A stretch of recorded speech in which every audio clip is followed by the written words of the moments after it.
En 1880, la petite ville de Viridian, d'ordinaire si paisible, frémissait d'une excitation inhabituelle. Le cirque itinérant Les Merveilles de Monsieur Pénombre était arrivé, et avec lui, un personnage qui allait hanter les mémoires, Scylla, le clown. Il n'était pas comme les autres. Son sourire peint semblait cacher une tristesse infinie. Ou peut-être quelque chose de bien plus sinistre. La nuit, on disait que son ombre s'étirait de manière anormale sous la lueur des lanternes. Et son rire silencieux résonnait dans les ruelles désertes. Bien après que le chapiteau se soit endormi, le jeune Léo fut le premier à sentir que quelque chose n'allait pas. Pendant le spectacle, le regard de Scylla ne le quittait jamais. Un regard vide qui semblait sonder son âme. Les nuits suivantes, Léo était tourmenté par des cauchemars où le clown se tenait au pied de son lit, un ballon rouge unique flottant à ses côtés. La peur s'empara de la ville lorsque les objets commencèrent à disparaître.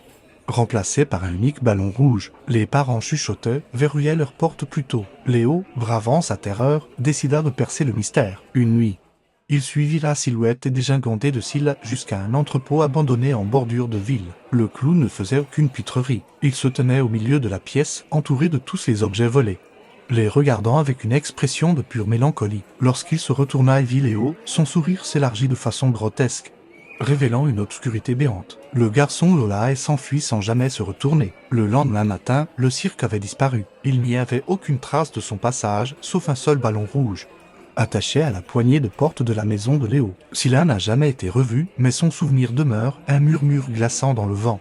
Un rappel qu'un sourire peut cacher les pires ténèbres.